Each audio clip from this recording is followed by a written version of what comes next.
बिस्मिल्लाहिर्रहमानिर्रहीम। अस्सलाम वालेकुम। फ़ैसल अब्बासी हाज़िर खिदमत है। आज का वीलॉग मैं शुरू करूँगा राना सनाउल्लाह साहब की प्रेस कॉन्फ्रेंस से, और उस प्रेस कॉन्फ्रेंस के बाद का जो रद्द अमल है उसको लेकर।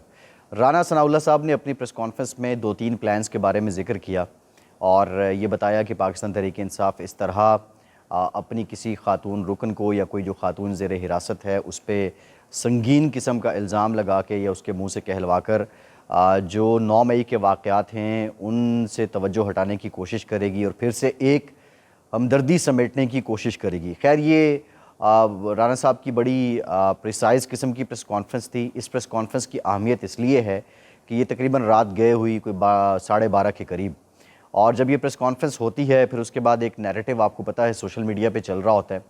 लेकिन इम्पॉर्टेंट बात ये है कि मैंने ये इन्फॉर्मेशन कोई 10:46 पे शेयर कर दी थी, और ये इन्फॉर्मेशन शेयर करने के बाद फिर मेरे बाद नून लीग के एक रुकन है नासिर भट्ट साहब, फिर मरियम औरंगज़ेब साहिबा ने भी गालिबन ट्वीट किया, और फिर राना सनाउल्लाह साहब ने ये सारी प्रेस कॉन्फ्रेंस की।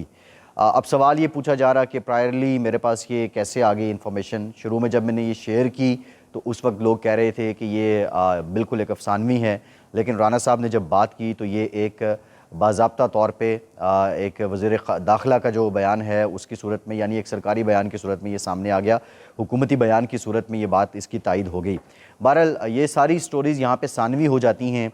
ज़ाहिर है मैं बता तो नहीं सकता कि मेरे पास कैसे आई, मैं एथिकली और लीगली इस बात का बाउंड तो नहीं हूँ कि सोर्स डिस्क्लोज़ करूँ, लेकिन इन्फॉर्मेशन मुसद्दिक़ा थी, राना साहब ने उसकी तायद कर दी। अब इसके मुख्तलिफ़ पहलू हैं कि इसमें सदाकत कितनी है। ज़ाहिर है पाकिस्तान तहरीक-ए-इंसाफ़ ने इसको झुटलाना है, क्योंकि ये जो गुफ्तगू है वो इंटेलिजेंस बेस्ड थी। जो इंटरसेप्ट हुई है उसको इंटरसेप्ट किया गया और उसमें ये सारा प्लान हो रहा था, और फिर उसके बाद ये बातें कामने आईं। मैंने अपने सोर्स से काउंटर चेक किया तो पता चला कि इसमें किसी हद तक सदाकत है, मैंने आपके साथ शेयर कर दी।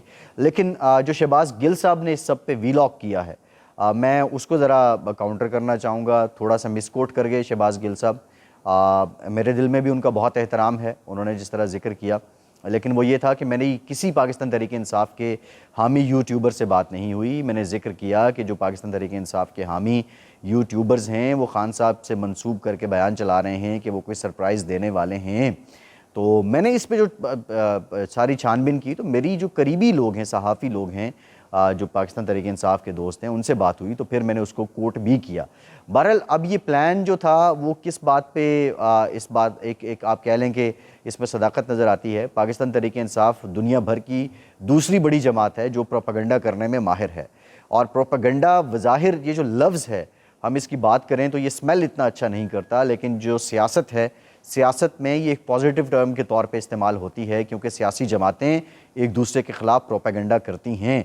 और पाकिस्तान तहरीक-ए-इंसाफ़ और इमरान खान इस वक्त जिन हालात में हैं कि उनके लोग इस तरह छोड़े जा रहे हैं कि जिस तरह ख़ज़ां के मौसम में सूखे पत्ते दरख्तों से झड़ना शुरू हो जाते हैं, और पाकिस्तान तहरीक-ए-इंसाफ़ 8 मई को जिस पोजीशन में थी अब वो उस पोजीशन में नहीं है। इमरान खान को भी इस बात का इदराक है कि भले वोट उनके साथ हो, ये जो उनकी वो पॉपुलैरिटी क्लेम करते हैं वो उनके साथ हो, लेकिन उनके टिकट पे जब लोग नहीं होंगे तो उनको इस वोट का क्या फ़ायदा होगा। और अगर वो नए लोगों को आजमाएंगे भी तो हर हलके की डायनामिक्स मुख्तलिफ हैं।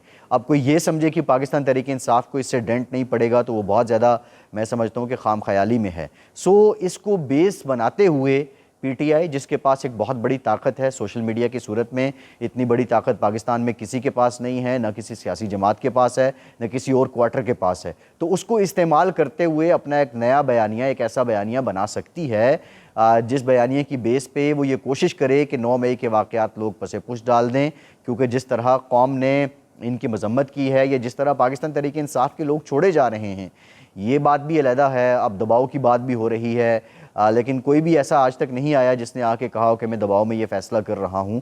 सो ये एक प्रोएक्टिव अप्रोच भी हो सकती है गवर्नमेंट साइड से, लेकिन इसको प्रोपेगेंडा को काउंटर करने के यही तरीक़ेकार हैं। ये तो खैर मामलात हैं, मैंने सोचा कि मैं आपको ये सारा क्लैरिफाई कर दूं, और उसके बाद जो तरह तरह के इल्ज़ामात लगते रहे या जो सिलसिला रहा सोशल मीडिया पे मेरी ज़ात को लेकर, it's a part of business, nothing new for us. ये होता है और ये इसी तरह होता रहेगा। अनफॉर्चुनेटली एक पौध जिसने पिछले 4-5 सालों में जो परवान चढ़ी है वो किसी को नहीं बख्शते। सो अब हमें इसे टॉलरेट ही करना है, there is no other option.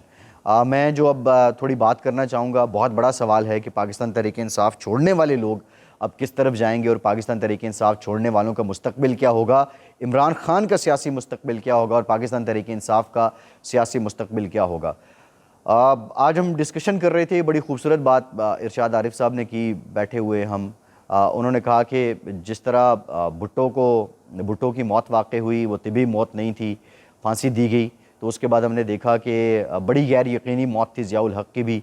फिर इसी तरह उन्होंने जिक्र किया कि नवाज़ शरीफ साहब सन 2000 में जिला वतन हो जाते हैं, तो फिर परवेज़ मुशर्रफ के हिस्से में भी जिला वतनी आई, नवाज़ शरीफ दोबारा एक तरह से जिला वतन हुए, तो अब उस वक्त हुक्मरान कौन था? इमरान खान। तो ऑप्शन ये भी है कि हो सकता है इमरान खान मुल्क से बाहर चले जाएँ, उनके लिए जिला वतनी हो जाए, या इमरान खान पे जो नाअहली की तलवारें लटक रही हैं वो उसका शिकार भी हो सकते हैं, या इमरान खान इसी तरह अपने इसी साइज़ के साथ, वो जो बात किया करते थे मैं कल्ला ही काफ़ियाँ, इसी साइज़ के साथ पाकिस्तान में सियासत करते रहें। ये तो 3 ऑप्शन हैं।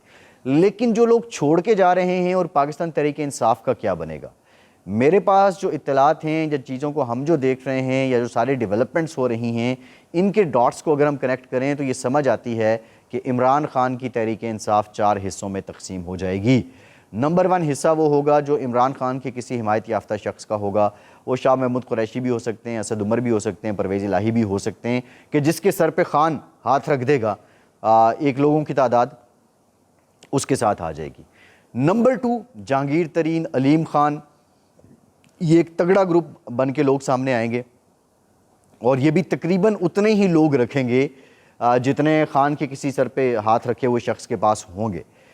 नंबर 3 आपने एक हकीकी का वजूद देखा, इसी तरह चीना ग्रुप है, इनका मिलाप करके पाकिस्तान तहरीक इंसाफ स्प्लिट होगी।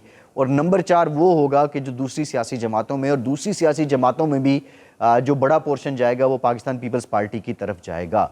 अब सवाल ये भी है कि इस सारे चक्कर में, इस सारे सिलसिले में नून लीग कहाँ स्टैंड करती है? क्या ये लोग नून लीग की तरफ नहीं जाएंगे? इक्का दुक्का लोग नून लीग की तरफ जा सकते हैं। उसकी रीज़न ये है, एक तो जो जुलाई के ज़िमनी इंतखाबात थे लास्ट ईयर, नून लीग के वोटर ने दूसरी जमात से आए हुए और बिलखुसूस PTI से आए हुए लोगों को रिजेक्ट कर दिया था, और उसकी मिसाल आपके सामने है कि 16-17 नशिस्तें जो हैं वो पाकिस्तान तहरीक इंसाफ ने ही जीत ली थी। एक तो ये बहुत बड़ी वजह है।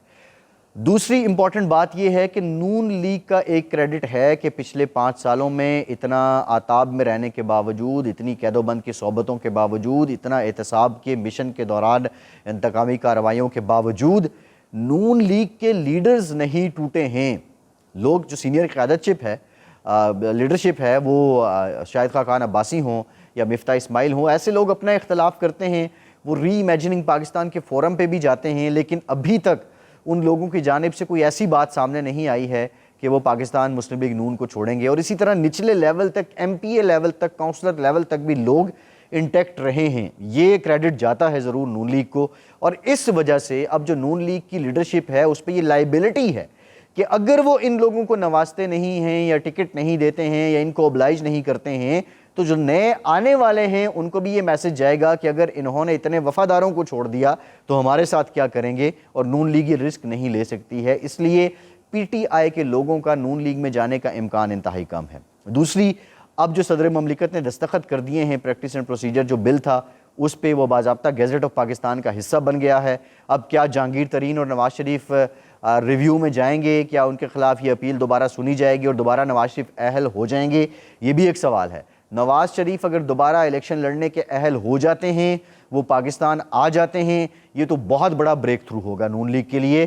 फिर नून लीग पे जो इस वक्त कोलैटरल डैमेज का शिकार हो रही है, PTI के बंदे छोड़ने का फ़ायदा नून लीग को इस वक्त नहीं हो रहा, क्योंकि नून लीग पे बर्डन है परफॉर्मेंस का और गवर्नेंस का जो वो नहीं दे सकी है। इकोनॉमिक परफॉर्मेंस, लोगों के हालात, अब भी डॉलर को देख लीजिए, वो कहाँ पे ओपन मार्केट में 315-318 रुपए तक ट्रेड कर रहा है, इंटरबैंक में 290-285 यहाँ तक है। ये बहुत बड़ा रेट है। ये आम लोगों को भी रिलीफ नहीं दे सका है, और ये बिजनेस कम्युनिटी जिसने रोजगार देना होता है, ये उसको भी कोई अट्रैक्ट नहीं कर सका है, और ये इन्वेस्टर के लिए भी कोई पुरकशिश नहीं है।